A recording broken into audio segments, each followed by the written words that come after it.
Shalom, selamat pagi Bapak Ibu Saudara-saudari, sahabat setia renungan pagi Warta Insan Berpengharapan yang terkasih dalam Tuhan Yesus Kristus. Selamat pagi, selamat berjumpa kembali dalam renungan Kristen pada pagi hari ini. Salam sejahtera saya ucapkan bagi Bapak Ibu Saudara semua dimanapun berada. Kiranya damai dan sukacita dari Roh Kudus senantiasa melimpah di dalam hati dan kehidupan Bapak Ibu Saudara sekalian. Sebelum kita mendengarkan renungan firman Tuhan pada pagi hari ini, mari sama-sama kita berdoa. Bapa kami yang ada dalam kerajaan sorga, Bapa di dalam Tuhan Yesus Kristus, Tuhan dan Juru Selamat kami, Bapa yang sungguh amat baik dalam kehidupan kami bersyukur kepadamu atas berkat kemurahan Tuhan dalam kehidupan kami. Terima kasih sudah menjaga dan melindungi kami sepanjang tidur malam kami, sehingga kami boleh bangun kembali pada pagi hari ini dengan kesehatan dan kekuatan yang baru. Semuanya karena kasih dan kemurahan Tuhan. Ya Bapa, saat ini kami mau mendengarkan sabda firman-Mu. Berfirmanlah kepada kami ya Tuhan, jamahlah hati kami dan urapi kami, berikanlah kami hikmat-Mu agar kami dapat mengerti dan dapat taat melakukan kehendak-Mu. Di dalam nama Tuhan Yesus Kristus firman yang hidup kami berdoa. Amin. Ayat renungan kita pada pagi hari ini terdapat di dalam kitab Kejadian pasal 33 ayat 1 hingga 4 yang berbunyi demikian. Yakub pun melayangkan pandangnya, lalu dilihatnyalah Esau datang dengan diiringi oleh 400 orang. Maka diserahkannyalah sebagian dari anak-anak itu kepada Lea dan sebagian kepada Rahel, serta kepada kedua budak perempuan itu. Ia menempatkan budak-budak perempuan itu beserta anak-anak mereka di muka, Lea beserta anak-anaknya di belakang mereka, dan Rahel beserta Yusuf di belakang sekali. Dan ia sendiri berjalan di depan mereka, dan ia sujud sampai ke tanah 7 kali, hingga ia sampai ke dekat kakaknya itu. Tetapi Esau berlari mendapatkan dia, didekapnya dia, dipeluk lehernya dan diciumnya dia, lalu bertangis-tangisanlah mereka. Demikian firman Tuhan. Ayat emas renungan kita pada pagi hari ini terdapat di dalam ayatnya yang keempat. Tetapi Esau berlari mendapatkan dia, didekapnya dia, dipeluk lehernya dan diciumnya dia, lalu bertangis-tangisanlah mereka. Judul renungan kita pada pagi hari ini adalah bebas dari konflik masa lalu. Sahabat setia renungan pagi Warta Insan Berpengharapan yang terkasih dalam Tuhan Yesus Kristus. Esau menaruh dendam pada Yakub karena berkat yang telah diberikan oleh ayahnya kepada Yakub.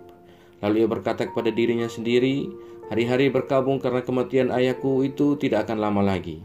Pada waktu itulah Yakub adikku akan kubunuh. Yakub pun kemudian melarikan diri ke pamannya dan bekerja keras 20 tahun lamanya untuk mendapatkan istri, anak-anak dan harta benda. Namun Tuhan ingin Yakub membereskan masa lalunya dengan kakaknya Esau. Karena itulah Tuhan menyuruh Yakub untuk pulang ke negeri sanak saudaranya. Sahabat yang baik hati, akhirnya meski ketakutan dan harus mengatur siasat terlebih dahulu, Yakub pun kemudian mau bertemu dengan Esau. Dan apa yang terjadi? Yakub yang sebelumnya telah menyiapkan berbagai persembahan yang bertujuan untuk diberikan kepada Esau kakaknya, namun kemudian ketika bertemu dengan Esau, bagi Esau daftar tebusan tidak penting.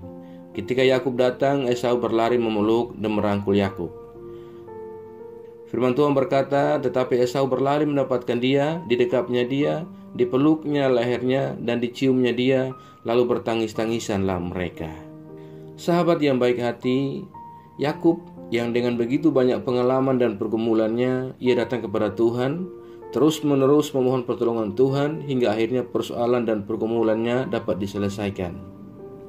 Setelah peristiwa perdamaian antara Esau dengan Yakub, Tuhan kemudian berfirman kepada Yakub, "Bersiaplah, pergilah ke Betel, tinggallah di situ dan buatlah di situ mezbah bagi Allah, yang telah menampakkan diri kepadamu ketika engkau lari dari Esau kakakmu." Yakub kemudian langsung merespon firman Tuhan dengan meminta semua orang yang ada bersamanya untuk bersiap pergi ke Betel.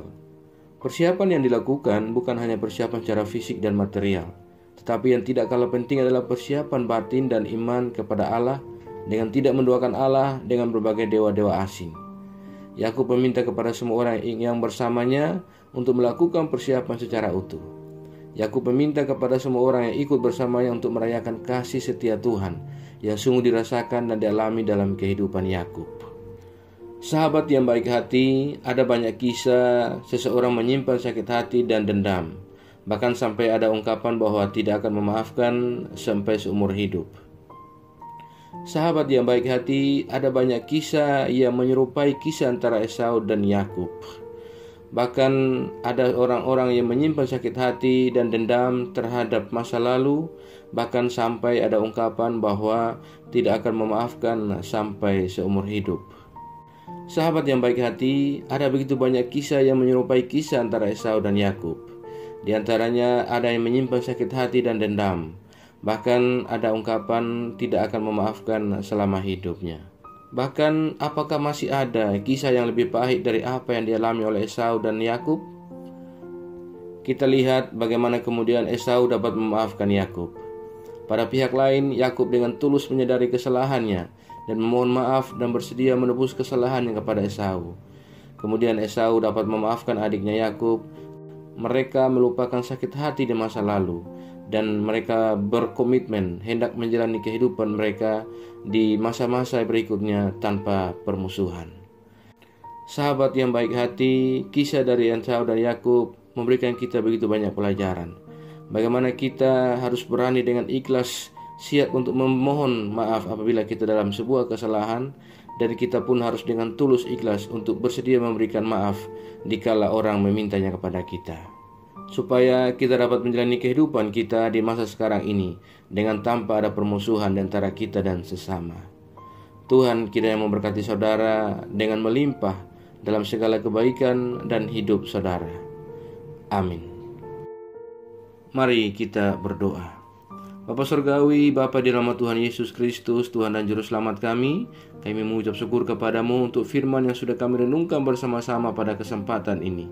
Firman-Mu yang kembali mengingatkan kepada kami semua tentang bagaimana kami harus menjadi pribadi yang harus ikhlas dan tulus dalam memohon maaf kepada orang yang kami anggap telah bersalah kepadanya, dan kami pun harus bersedia dengan ikhlas dan tulus untuk memberikan permohonan maaf kepada mereka yang hendak mendapatkannya daripada kami. Terima kasih ya Tuhan, kami boleh belajar kisah yang begitu luar biasa dari Yakub dan Esau.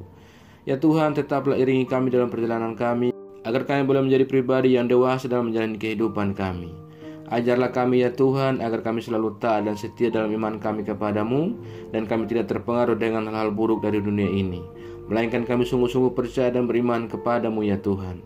Ya Roh Kudus, kuatkanlah kami dan tuntunlah kami agar kami selalu ada di jalan kebenaran firman-Mu. Berkatilah kami di sepanjang hari ini dalam segala tugas dan aktivitas kami. Pimpin dan bimbinglah kami ya Tuhan, agar semua yang kami kerjakan di hari ini boleh menyenangkan dan memuliakan hati-Mu ya Bapa. Saat ini kami kembali berdoa untuk setiap kami yang sedang mengikuti renungan di pagi ini. Tuhan menolong kami dan memberkati kami. Kami yang bergumul dengan sakit penyakit, kiranya Tuhan menjamah dan menyembuhkan kami. Berikanlah kami jalan keluar dalam setiap pendidikan yang kami tempuh ya Bapa. Terima kasih ya Tuhan, kami yang lemah Tuhan kuatkan, kami yang sakit Tuhan sembuhkan, kami yang sedang susah dan bersedih hati Tuhan hibur kami secukupnya. Ya Bapa, kami yang bergumul untuk sebuah pekerjaan, Tuhan kiranya menolong kami, berikanlah jalan keluar bagi kami. Kami juga berdoa bagi bangsa dan negara kami Indonesia tercinta. Tuhan memberkati bangsa kami, Tuhan memberkati para pemimpin-pemimpin bangsa kami. Terima kasih ya Tuhan, kami berdoa bagi seluruh gereja-gereja Tuhan yang ada di muka bumi ini. Tuhan memberkati setiap pelayanan-pelayanan misi yang berlangsung. Tuhan perlengkapi kami, para hamba-hamba Tuhan dan umat Tuhan dengan iman yang teguh. Kuatkanlah kami dan teguhkan iman kami ya Allah, agar kami teguh iman dalam menghadapi setiap kehidupan kami di dunia ini. Terima kasih ya Tuhan Yesus, jauhkanlah kami semua dari segala mara bahaya. Kami percayakan segala hidup dan pergumulan kami ke dalam tangan kuasa-Mu. Kami percaya bahwa Engkau Tuhan yang baik akan senantiasa memimpin kami masuk ke dalam rencana Tuhan yang indah dalam hidup kami. Di dalam nama Tuhan Yesus Kristus kami sudah berdoa dan mengucap syukur kepada Bapa di sorga. Ya Tuhan, di dalam pengasihan-Mu kami memohon, dengarkanlah doa kami. Peliharalah kami semua dalam kasih Tuhan kami Yesus Kristus, yang adalah Tuhan dan Juru Selamat kami, yang telah mengajarkan kami doa agung yang sempurna, kami ucapkan secara bersama-sama. Bapa kami yang di surga, dikuduskanlah nama-Mu, datanglah kerajaan-Mu, jadilah kehendak-Mu di bumi seperti di surga. Berikanlah kami pada hari ini makanan kami yang secukupnya, dan ampunilah kami kesalahan kami, seperti kami juga mengampuni orang yang bersalah kepada kami. Dan janganlah membawa kami ke dalam pencobaan, tetapi lepaskanlah kami dari yang jahat. Karena Engkau yang punya kerajaan dan kuasa dan kemuliaan sampai selama-lamanya. Arahkanlah seluruh kehidupan kita kepada Tuhan dan terimalah berkat-Nya. Tuhan memberkati engkau dan melindungi engkau. Tuhan menyinari engkau dengan wajah-Nya yang kudus dan memberikan engkau kasih karunia. Tuhan menghadapkan wajah-Nya kepada engkau dan memberi engkau damai sejahtera. Berkat anugerah dari Bapa Surgawi, cinta kasih karunia dari Tuhan Yesus Kristus, di dalam persekutuan dan penghiburan Roh Kudus, menyertai kita semua dari sekarang ini dan kekal sampai selama-lamanya. Haleluya. Amin. Selamat pagi dan selamat beraktivitas di hari ini bagi Bapak Ibu Saudara semua. Tuhan Yesus memberkati. Sampai jumpa di renungan berikutnya. Shalom.